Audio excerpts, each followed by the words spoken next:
So, naimbagal daw tayo manan mga kaikit! Yes, mga kaikit, for today's video ay maagang-maaga tayong pupunta ngayon sa palengke kasi bibili tayo ng mga recados na lulutuin ngayong araw. Oo, mga kaikit, kasi dumating yung mga kapatid ko. So, kailangan nating magluto. And of course, ang lulutuin ko for today is pinapaitan at kilawin na kalding. Kilawon, mga kaikit, hanga kilawin. Oo.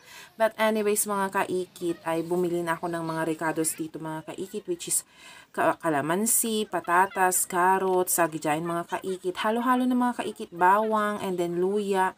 And ano pa kung ano-ano yung mga binili ko dyan, mga kaikit. So, ayan. Mura naman dyan kasi, mga kaikit, kasi nasa likod sila ng palengke at hindi sila nagrerenta ng pwesto, mga kaikit. So, dyan ako pumupunta, of course.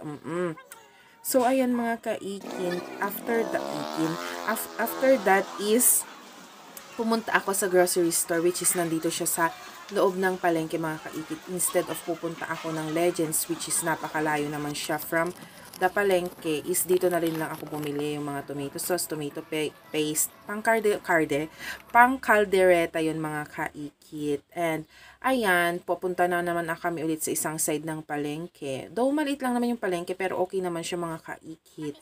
Diyan, bumili ako ng patis, mga kaikit. And of course, yan yung itsura ng palengke namin dito sa San Manuel. Palengke namin, yes, of course, taga San Manuel ako, mga kaikit. And then lastly is bumili ako ng sukabasi for kilawin. Yun lang, mga kaikit, may share ko lang kanyayo.